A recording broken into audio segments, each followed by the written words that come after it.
இப்போ பார்த்தீங்க அப்படின்னா பாஜகவிலிருந்து அண்ணாமலை அவர்கள் வெளியேறி விட்டார். புதிய கட்சி வந்து துவங்க போகிறார் அப்படின்ற மாதிரியான விஷயங்கள்லாம் வந்துட்டு இருக்குது. அதிகாரப்பூர்வமாக ஆமாம் துவங்க தான் போறாரு அப்படின்ற மாதிரியான செய்திகள் வந்துட்டு இருக்கு. இது என்ன மாதிரியான ஒரு நெரேட்டிவ் செட் பண்றாங்க சார்? இல்லை, தலையில் இருக்க கொண்டையை மறைச்சிட்டார். கொண்டையை மறைக்க மறந்துட்டார். அதை எப்படி சொல்கிறேன்னா தப்பு பண்ணிட்டார். எப்படி தப்பு பண்ணிட்டார்னா, இனி வருங்காலங்களில் பார்த்தீங்க அப்படின்னா தாவேகா வெர்சஸ் அண்ணாமலை அந்த மாதிரி தான் வந்து ஒரு அஜெண்டா வந்து செட் ஆகுமா? அப்போ திராவிட கட்சிகளுக்கு தமிழகத்தில் வேலையே இல்லை அப்படின்ற மாதிரிலாம் சொல்கிறாங்களே, அது உண்மையா சார்? ஊழல் மட்டும் இல்லை, நீங்கள் பாருங்க, கருணாநிதி, மு.க. அழகிரி, மு.க. ஸ்டாலின், கனிமொழி, அப்புறமா பேர் என்னது, உதயநிதி, இன்பநிதி, இந்த பக்கத்தில் தயாநிதி மாறன், இப்படி வந்தால் என்ன கட்சி? சரிப்பா, நீங்களாம் குடும்பத்தோடு இருக்கல, நாங்கள் இருக்கணுமா? துரைமுருகன் நீ இருக்கு சார். அதே மாதிரி பார்த்தீங்க அப்படின்னா இப்போ வந்து அண்ணாமலை அவர்கள் வெளியே வந்துட்டாரு. ஸோ வந்து அடுத்த கட்சி துவங்க போகிறார். இந்த மாதிரியான விஷயங்கள்லாம் இருக்கும்போது இதுக்கப்புறமும் நிறைய ஓட்டுகள் பிரிவதற்கான வாய்ப்புகள் அதிகமாக இருக்கும்ல சார்? ஏற்கனவே ஏகப்பட்ட ஓட்டுகள் பிரிஞ்சிருக்குது அப்படின்னும் போது இனி வருங்காலங்களில் தொங்கு சட்டசபை மட்டும்தான் அமையுமா சார்? ஸோ அப்படி கட்சிகள் இப்போ அதிகரிக்கிறது. டிஎம்கே இப்போ வியாபாரம் தானே, மார்க்கெட்டில் வியாபாரம் நடக்கலம்மா. ஒரு கடையாக இருந்து முன்னாடி நம்ம பிஸ்னஸ் பண்ண சார், இப்போ நிறைய கடை வந்துச்சு சொல்கிறாங்களா இல்லையா?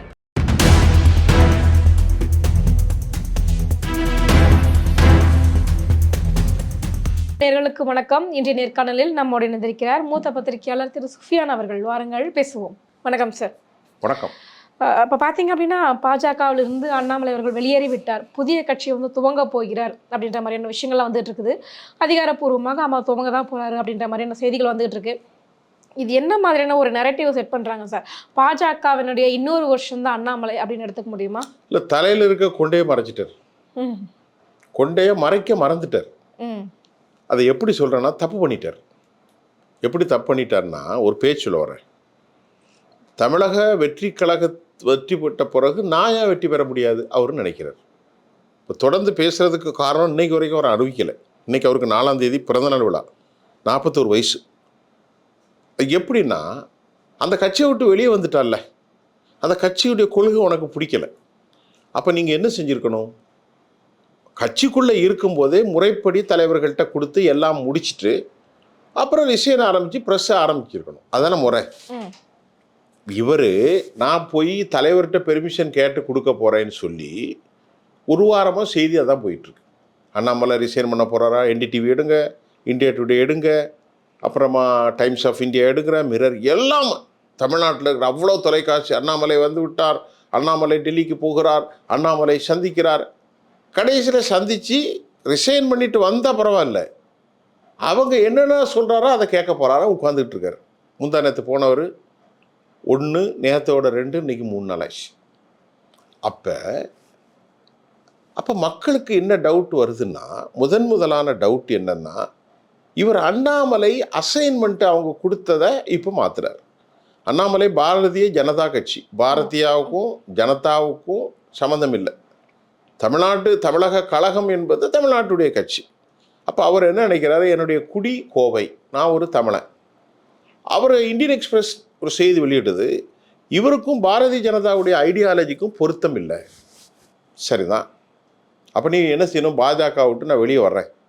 என்ன கேவலப்படுத்தினது ஒரு பக்கம், எனக்கு பதவி கொடுக்கல போகலை, அதையெல்லாம் தாண்டி என்னுடைய தமிழை அவர்கள் நாசம் செய்ய முயன்றார்கள். நான் தமிழ் அப்படி கூட சொல்ல வேண்டியில்லை, நான் ஒரு தமிழன், தமிழர் நலன், தமிழ் மொழி, தமிழ் கலாச்சாரம், இதற்கு பாரதிய ஜனதாவில் இருந்து நான் தொண்டாட்ட முடியும்னு நினைக்கல, அப்படி சொல்லியிருக்கணும். சொல்லிட்டு வர்றதை விட்டு போட்டு இவர் அங்கே இருக்கிறார், நிதின் நபினை போய் பார்க்க போகிறார், அதுக்கப்புறம் காரில் ரிட்டர்ன் பண்ணுறார். உடனே பத்திரிகையில் வந்த செய்தி, டிவியில் வர்றது தான், அண்ணாமலை இஸ் கோயிங் டு எங்கேயோ போயிட்டு இருக்கார். அதுக்கப்புறம் அமித்ஷாட்ட ஃபோன் வருது, திரும்பி போகிறார், அவரை பார்க்குறார். அப்புறம் இந்த செய்தி வந்து 48 மணி நேரம் ஆகிட்டு இன்னும் வரல சென்னைக்கு. அண்ணாமலை முடிவெடுத்து விட்டார். அண்ணாமலை, ஏன்னா அண்ணாமலைங்கிறது என்ன, அது அவர் ஒரு ஒரு சாதாரணமான ஒரு ஆள். நல்ல பேசுகிறவன்லாம் பெரிய ஆளாக ஆயிட முடியாதுமா. ஒரு கட்சியில் முதல்ல கொள்கையை உணர்ந்துருக்கணும். நல்லா கவனித்துக்கிடுங்க. அவர் என்ன நினச்சிட்டாருன்னா, நம்மளை வச்சு 11% கிடைச்சவொன்னா நமக்கு 11% கிடைச்சிக்கிட்டுன்னு அவர் நினைச்சார். அதே முதல்ல தப்பு. எப்படி தப்புன்னு சொல்லட்டா, நான் பல போட்டியில் சொல்கிறேன். அவர் நல்ல திறமையான ஆள், நல்ல பேச்சாளர், வைப்ரண்ட் அரசியல் பண்ணக்கூடியவர் தான். ஆனால் எங்கே தப்புன்னு கேட்டிங்கன்னா நல்லா கவனிச்சுக்கிடுங்க. இந்த 11% எப்பம்மா கிடைச்சிது அவருக்கு? 2024 கிடைச்சிது. 2024 எந்த தேர்தல் அது? எம்பி எலெக்ஷன் கிடைச்சது. எம்பி எலெக்ஷன்ல தான். எம்பி எலெக்ஷன்ல யாரு போட்டி? ஒன்று ராகுல், இன்னொன்று மோடி. பழனிசாமி தனியே நின்றார். பழனிசாமிக்கு யாரும் ஓட்டு போடல. திமுகவை பிடிக்காதவன் எல்லாரும் யாருக்கு ஓட்டு போட்டான்? மோடிக்கு ஓட்டு போட்டான். நல்லா புரிஞ்சுக்கிடுங்க. அண்ணா திமுக காரன் யாருக்கு ஓட்டு போட்டான்? பழனிசாமி வரமாட்டாரு, அதனால ராகுலும் வரக்கூடாது, மோடிக்கு போடு. ஹிந்துத்துவக்காரனும் போட்டான், பிஜேபி காரனும் ஓட்டு போட்டான், அவங்க பாமக கூட கூட்டணி, பாமக காரனும் போட்டான், எல்லாரும் போட்டான். பாமக காரன் போட்டான். அவங்களுக்கு கூட்டணியில் மற்ற சின்ன சின்ன கட்சிகள்லாம் இருக்க, பெரிய கட்சி ஒன்றும் கிடையாது. ஜான்பாண்டி அவெல்லாம் இது என்ன? இது எப்படி அண்ணாமலைக்கு மட்டும் விழுந்த ஓட்டு நீங்கள் சொல்லலாம்? அண்ணாமலைக்கு கரிஷ்மாவுக்கு எங்கே விழுந்துச்சு ஓட்டு? இன்னைக்கு விஜய் கரிஷ்மாவுக்கு விழுந்திருக்கு அப்படின்னா அதை நம்ம எடுத்துக்கிடலாம். அவர் ஒரு ஆளாக வந்தார், எந்த கட்சி கூடயும் கூட்டணி கிடையாது. நல்லா புரிஞ்சிக்கும். நீங்கள் பாருங்களேன், அவர் எந்த கட்சி கூடயும் கூட்டணி இல்லையம்மா. அவர் மேலே 1008 விமர்சனம், அதை விடுங்கம்மா. ஆனால் அவர் எந்த கட்சியோட கூட்டணி இல்லையே. முதல்ல எம்ஜிஆர் அவர்களே 33% தான். ஆனால் விஜய் அவர்கள் எவ்வளோ ஓட்டு வாங்கினாரு? 35%. அது கரிஷ்மா. மக்கள் நம்பினாங்க. ஜென்சி சொல்லக்கூடிய இளைய தலைவர்கள் நம்பினார்கள். முதல் தலைமுறை வாக்காளர்கள் நம்பினார்கள். பெரும்பாலும் கிறிஸ்தவர்கள் வாக்களித்தார்கள். முதல் முறையாக கத்தோலிக்கர்களும் சிஎஸ்ஐ கிறிஸ்தவர்களும் மீனவர்கள் வாக்களித்தார்கள். அதை போன்று தலித் சமூகத்தைச் சேர்ந்த ஏராளமான பேர், எல்லா சமூகத்தை சார்ந்தவர்களும் வாக்களித்தார்கள். அது கரிஷ்மா. அவர் பேசுகிறாரு பேசலைங்கிற வர. அண்ணாமலைக்கு எப்பவும் ஆகுது, அண்ணாமலைக்கு எப்பவும் வாக்களிக்கல. ஆனால் மோடியா ராகுலா என்று வரும்போது ஆன்டி டிஎம்கே எல்லாமே எங்கே போயிட்டு? இங்கே போயிட்டு யாருக்கு போச்சு? மோடிக்கு போயிடுச்சு. இப்போ டிஎம்கே 40% வாங்கும் எப்பவுமே. டிஎம்கே மட்டும் 25, கூட்டணிகள் எல்லாரும் சேர்த்து 40. இந்த முறை 40% நின்றுச்சு டிஎம்கே. திருமாவளவன் நின்றார். எப்போ? 2024 பார்லிமெண்ட். நான் சொல்றது உங்களுக்கு புரியுதா? புரியுது, சொல்லுங்க. காங்கிரஸ் இருந்துச்சு, திமுக இருந்துச்சு, இடதுசாரிகள் இருந்துச்சு, முஸ்லீம் அமைப்புகள் இருந்துச்சு, விடுதலை சிறுத்தைகள் இருந்தாங்க. இது எவ்வளோ? மொத்தம் 40. இந்த 40 போக மீதி எவ்வளோ இருக்கு? ஏத்தாப்புல எவ்வளோ இருக்கு? 60 இருக்கு. அப்போ அந்த 60% யாருக்கு விழுந்துச்சு? 40க்கு எதிராக தானே விழுந்திருக்கு. இவங்க வாங்கினதே 40 தானே. 40க்கு மேலே 60, 60ஓ 58ஓ, அந்த 58 மோடிக்கு விழுந்துட்டு, அதுதான் 11%. அண்ணாமலைக்குன்னு உள்ளல சொல்றது, கொஞ்சம் ஆழமாக தான் சொல்கிறேன். இப்போ அண்ணாமலை என்ன நினைக்கிறாருன்னா, எனக்கு விழுந்த ஓட்டு விஜய் இடத்துல இவர் வர முடியாது, எனக்கு விழுந்த ஓட்டு சரி பரவாயில்ல, உனக்கு விழுந்த ஓட்டு யோசிக்கிறார் அண்ணாமலை.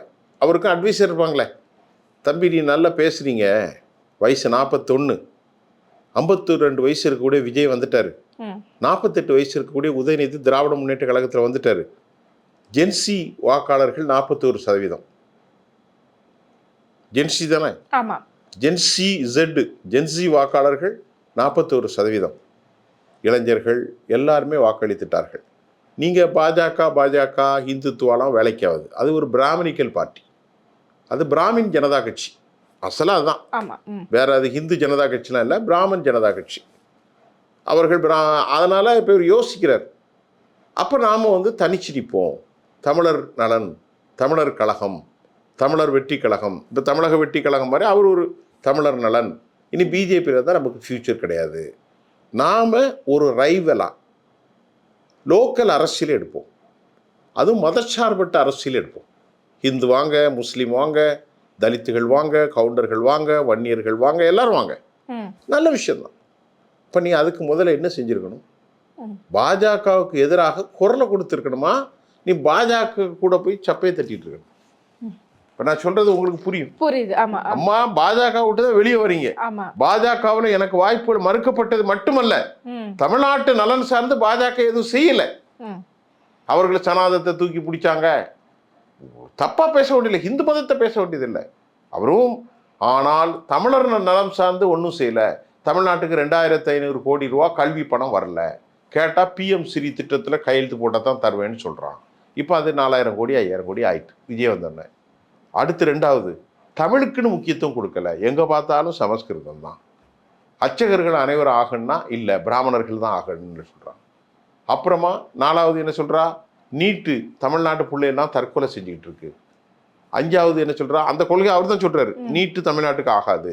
அப்புறம் சொல்கிறாரு மும்மொழி கொள்கை, அது தமிழர்களுக்கு ஆகாது. சிபிஎஸ்சி ஸ்கூலில் ஹிந்து திணிக்கிறான். இப்படி வந்து எதிர்த்து பிஜேபி ஏற்று பேசியிருக்கு.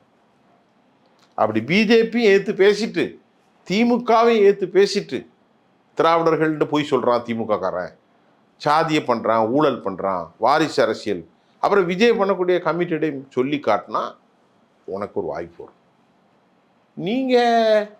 நீங்கள் அண்ணாச்சி பெர்மிஷன் கொடுங்க நான் போகிறேன்னு சொன்னால் தலையில் இருக்கக்கூடிய கொண்டே மறைக்காமல் விட்டீங்களே. இப்போ அதான் கேட்குறாங்க. 3 நாள் அங்கே என்ன உனக்கு எழுதி கையில் கொடுத்துட்டு வந்துட வேண்டியதானே, வந்து ப்ரெஸ் வச்சிட வேண்டியதானே. என்னுடைய கொள்கை வேறு, நான் ஒரு மதச்சார்பற்றவர். அடிப்படையில் நான் ஒரு சனாதனி கிடையாது, நான் இந்துத்துவ ஆள் கிடையாது. அவர் இந்துத்துவ ஆள் கிடையாது. நான் ஒரு தமிழன், எல்லாவற்றையும் நான் ஏற்றுக்கொள்வேன். எனக்குன்னு ஒரு கடவுள் பக்தி இருக்கு. நான் கோயிலுக்கு போவேன். இப்போ யாரும் போகிறத பற்றி யாரும் இல்லையே. ஜிகே மூப்பனார்லாம் எல்லா கோயிலுக்கும் போவார். அவருக்கு எல்லாரும் ஓட்டு போட்டாங்க. எம்ஜிஆர் அவர்கள், அம்மா ஜெயலலிதாலும். இப்போ நல்லா நீ அங்கே எந்த கட்சியை விட்டு விலகுறீங்களோ அந்த கட்சி வீட்டிலே போய் உட்காந்துட்டு நான் விலகுறேன்னா சரிடா போடா, நமக்கு விசுவாசமாக இருந்துக்கோ. அண்ணா எப்படி இருந்தாலும் உங்களுக்கு நான் விசுவாசம் தானே இருப்பேனே, நான் சொல்ல புரியுதா? ஆனால் எப்படி இருந்தாலும் உங்கள்கிட்ட தானே வந்தானே. இங்கே தான் இன்னைக்கு வருது இவருடைய அஜெண்டா என்ன. இப்போ அடுத்த ஒரு செய்தி வந்திருக்கு இன்னைக்கு மதியம். ஒரு தரப்பினர் அவரை சமாதானப்படுத்தி உள்ளே சேர்ப்பதற்கும், மற்றொரு தரப்பினர் அவர் வெளியே போனாலும் பரவாயில்ல, நாளைக்கு ஜெயிச்சிட்டா கூட நமக்கு வாய்ப்பாக இருப்பார் அப்படின்னு பாஜகவிலே அவருக்கு ஆதரவான குரலும் வருதான். அப்போ இப்படிப்பட்ட ஆள் தமிழ்நாட்டில் எங்கேயும் ஜெயிக்க. அப்போ இவர் வெளியே வந்துட்டார் அப்படின்னா இனி வருங்காலங்களில் பார்த்தீங்க அப்படின்னா தாவேகா வெர்சஸ் அண்ணாமலை அந்த மாதிரி தான் வந்து ஒரு அஜெண்டா வந்து செட் ஆகுமா? அப்போ திராவிட கட்சிகளுக்கு தமிழகத்தில் வேலையே இல்லை அப்படின்ற மாதிரிலாம் சொல்கிறாங்களே, அது உண்மையா சார்? அதெல்லாம் ஒன்றும் கிடையாது. திராவிட கட்சிகள் எப்போதும் இருக்கும். அதிமுக வந்து இருக்கும். இப்போ அதிமுக 1 கோடி ஓட்டு வாங்கியிருக்கான், 1 கோடி கிட்ட வாங்கியிருக்கு. டிஎம்கே வாங்கியிருக்கு. இவர் பண்ணக்கூடிய தப்புல அடுத்து டிஎம்கே வரும். இதெல்லாம் தமிழ்நாட்டை பொறுத்தவரை விஜய் வந்து பெர்மனண்டாக இப்போ கூட விஜய்க்கு ஒரு 4% எதிர்ப்பு போட்டுருக்கு. 1000 ரூபா தான் அனுப்பியிருக்காரு. இப்போ மக்கள்கிட்ட போய் கேளுங்க, ஓட்டு போட்டவங்க சொல்லுவாங்க 1000 ரூபா தான் அனுப்புனா, 2500 அனுப்புறேன்னு சொன்னான். இந்த 4% 1/2% ஆகும், 1/2 முக்கால் ஆகும், முக்கால் 3 ஆகும், 3 5 ஆகும். ஜென்சி மாறுவான், தப்பு பண்ணான், அதுக்கு 5 வருஷம் ஆகும். யார் சொன்னது திமுகவை அழிச்சிட்டான்னு சொல்லி? ஒன்றும் கிடையாது. டிஎம்கே தான் இருக்குது, ஏடிஎம்கே தான் இருக்குது, விஜய் தான் இருக்கார். இப்போ விஜய்க்கு இருக்கக்கூடிய முக்கியமான விஷயம், அவர் மதச்சார்பின்மை தெளிவாக பிடிக்கணும். தூக்கி பிஜேபிக்கு பயந்துலாம் இருக்கக்கூடாது, பிஜேபிக்கு எதிர்த்து பேசணும். தமிழ்நாட்டுடைய அரசியலில் எல்லா சமூகத்துக்குமா நிற்கணும். தலித்துகளுக்காக இப்போ 8 அமைச்சரை தலித் அமைச்சர்கள் போட்டிருக்கீங்க. அதை மாதிரி உயர் சாதி மக்களும் எல்லாரும் சொல்ல நீங்கள் பிரச்சாரம் பண்ணணும். தலித்துகள் தமிழர்கள் தான், மற்ற முக்குளத்தோரும் தமிழர்கள் தான், நாடார்களும் தமிழர்கள், செட்டியாரும் தமிழர்கள், வன்னியர்களும் தமிழர்கள், கவுண்டர்களும் தமிழர்கள், இஸ்லாமியர்களும் தமிழர்கள். நான் தமிழர்களுக்காகவே பாடுபடுவேன், உங்கள் நலத்துக்காகவே, அப்படி சொல்லணும். அப்போ எல்லாரும் அவர் கூட சேருவாங்க. நான் சொல்கிறேன் புரியுதா? கண்டிப்பா. தேசிய நலனுக்காக எடுத்து குரல் கொடுக்கணும். அதுதான் அவருக்கு வாய்ப்பு. அதை விட்டு போட்டு ஆனா இன்னும் அவர் திமுக எதிர்ப்பு தானே கையில வச்சிருக்கிறாரு. திமுக இல்லையம்மா, அதாவது திமுக எதுக்கலாம். இப்போ இன்னைக்கு கூட ஹார்ட் டிஸ்கில் 18 டிஸ்கை காணோம். எதில்? மின்சார வாரியத்தில். செந்தில் பாலாஜிட்ட கேட்குறாங்க, ஹார்ட் டிஸ்க்கு திருட்டு போயிட்டு. எப்படி திருட்டு போச்சு? ஏன்னா சாத்தான் பேய் ஆகிவிட்டா தூக்கிட்டுவோம், இவனுங்க ஆளை கொண்டு போயிருக்கான் ஹார்ட் டிஸ்கை. அப்போ அந்த ஹார்ட் டிஸ்க்குனா முன்னாடி டிஎம்கே பண்ணக்கூடிய ஊழல்கள், தனியார் கம்பெனிகளோடு அவர்கள் போட்ட அக்ரிமெண்ட்டு, இதெல்லாம் வந்து முழுக்க வந்து ஹார்ட் டிஸ்க் மூலம் திருடப்பட்டிருக்கு. ஆனால் ஹார்ட் டிஸ்க்கு இல்லாவிட்டாலும் அதனுடைய பதிவுகள் பேப்பர் ரீதியாக பக்காவாக இருக்கான். அதனால் அதை கண்டுபிடிச்சிடலான்னு அடுத்த செய்தி வந்திருக்கு. செந்தில் பாலாஜி அப்போ அந்த ஹார்ட் டிஸ்க்கு காணாமல் போனதுக்கு காரணம் யார்? டிஎம்கே இல்லை, அரசு அதிகாரிகள். அதை அவங்க முதல்ல கண்டுபிடிக்கணும். இன்றைக்கி வந்து தமிழ்நாடு மின்சாரத்துறை அமைச்சர் நிர்மல்குமார் அந்த விஷயத்தை சொல்கிறாங்க. இப்போ டிஎம்கே சார்பாக என்ன சொல்லப்படுது? ஹார்ட் டிஸ்க்கு காணாமல் போனால் என்ன, ஹார்ட் டிஸ்க்கு யாரை திருடினாங்கன்னா அதை கண்டுபிடிங்க. ஹார்ட் டிஸ்க்கு காணாமல் போனால் அந்த செய்திகள் பேப்பர் வடிவத்தில் இருக்குது. ஆனால் தாவேக்கா இப்போ நைட்டு ஃபுல்லாக கரண்ட் போகுது, ஒவ்வொரு இடத்துலையும் பிரச்சனை பண்ணி. அது ஸ்ரீபெரும்புதூரில் கரண்ட் போயிட்டு, வடசென்னையில் கரண்ட் போயிட்டு, மதுரை வாயிலில் கரண்ட் போயிட்டு. அப்போ இதை வந்து அவன் கண்டுபிடிக்கணும். இதை திசை திருப்புறதுக்கு, டைவெர்ட் பண்ணுறதுக்கு, அட்டென்ஷனை திருப்புறதுக்கு தாவேக்கா இப்படி பொய் சொல்கிறாங்க அப்படின்னு டிஎம்கே அரசியல் பண்ணுறான். நாங்கள் 1000 ரூபா கொடுத்தோம், இவன் 2500 தரேன்னு சொல்லிட்டு 1000 ரூபா தான் கொடுக்குறாங்க. பாலியல் பலாத்காரம் வந்து 30 கேஸ் வந்திருக்கு 15 நாளில். அப்போ அடுத்து சொல்லும்போது டிஎம்கே எப்படி அழியும்? டிஎம்கே எப்படி அழியும்? டிஎம்கே ரைஸ் தான். ஆனால் டிஎம்கேக்கு ஒரு செட்பேக் என்னன்னா, கூட்டணிகள் போயிட்டு கூட்டணி இல்லாமல் ஜெயிக்க முடியாது. காங்கிரஸ் ஒரு 5, விடுதலை சிறுத்தைகள் 2-3%, மற்ற கட்சிகள், முஸ்லீம் அமைப்புகள், இடதுசாரிகள் எல்லாம் போயிட்டு 12-13% போயிட்டு. அதைத்தான் அவங்க எப்படி சமாளிக்க போகிறாங்க? வரக்கூடிய 5 மாநில தேர்தல், 5 சட்டசபை எலெக்ஷன் வரப்போகுது. தாராபுரம் சத்யபாமா, பெருந்துறை ஜெயக்குமார், மதுராந்தகம் மரகதம், அப்புறமா அம்பாசமுத்திரம் எசக்கி சுப்பையா, அது மட்டும் இல்லாமல் திருச்சி ஜோசப் சி விஜய். இதை ஜெயிக்கிறது எப்படி ஜெயிக்க போகிறாங்க டிஎம்கே? கஷ்டம் இருக்குது. இப்போ இதெல்லாம் இருக்குது, இதெல்லாம் அவர்கள் டீல் பண்ணணும், இதெல்லாம் டீல் பண்ணணும். அதனால் தமிழ்நாடு எப்போவுமே பெரியார் மண் தான். தமிழ்நாடு தமிழர்களுக்கான மண். நீ என்ன தான் சொன்னாலும் தமிழர்களை பிரிக்கவே முடியாது. மாமன் மாப்பிள்ளை மச்சானா தான் இருப்பான். பாசமிக்க மண்ணை யாராலையும் உடைக்க முடியாது. இந்த கேவலப்பட்ட தமிழை ஊழல் பண்ணிட்டான். நான் வந்து உங்களை சகோதரியாக நினைக்கிறேன். 10 விஷயம் எடுத்தால் ஒரு வடை வேகனா பிச்சு 2 பேரும் சாப்பிடும். நான் கள்ளத்தனமாக மறைச்சி குடிக்கக்கூடாது. அது தமிழன் அடையாளம் இல்லை. இந்த நாசமாக போன தமிழன் கொஞ்ச காலம் போகிற உலகத்தில் ஊழல் பண்ணி நாசமாக போயிட்டான். இதுதான் ஒரு விஷயம்.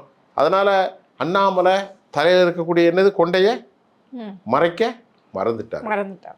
ஜோசப் விஜய்க்கு இவ்வளோ பெரிய சோதனைகள் இருக்குது. வேறு எதுனாலும் கேளுங்க, இல்லைன்னா சார். அதே மாதிரி பார்த்தீங்க அப்படின்னா, இப்போ வந்து அண்ணாமலை அவர்கள் வெளியே வந்துட்டார். ஸோ வந்து அடுத்து கட்சி துவங்க போகிறார். இந்த மாதிரியான விஷயங்கள்லாம் இருக்கும்போது இதுக்கப்புறமும் நிறைய ஓட்டுகள் பிரிவதற்கான வாய்ப்புகள் அதிகமாக இருக்கும்ல சார். ஏற்கனவே ஏகப்பட்ட ஓட்டுகள் பிரிஞ்சிருக்குது அப்படின்னும் போது இனி வருங்காலங்களில் தொங்கு சட்டசபை மட்டும்தான் அமையுமா சார்? ஸோ அப்படி கட்சிகள் இப்போ அதிகரிக்கிறது. டிஎம்கே இப்போ வியாபாரம் தானே, மார்க்கெட்டில் வியாபாரம் நடக்கலம்மா. ஒரு கடையாக இருந்து முன்னாடி நம்ம பிஸ்னஸ் பண்ண சார், இப்போ நிறைய கடை வந்துருச்சு சொல்கிறாங்களா இல்லையா? அதே மாதிரி தான் இதுவும் அரசியல் கட்சிகள். இப்போ நீங்கள் பார்த்தீங்கன்னா அண்ணாமலை போனது வந்து பாஜகவுக்கு தான் காலி. இன்னைக்கு சில பிராமண தலைவர்களுக்கெல்லாம் அண்ணாமலை போயிட்டாருங்கிறாங்க. அவங்களுக்கு வந்து அவங்களுடைய நலன் தான். பல தலைவர்கள் இப்போ சொல்கிறாங்க அண்ணாமலை போயிட்டார்.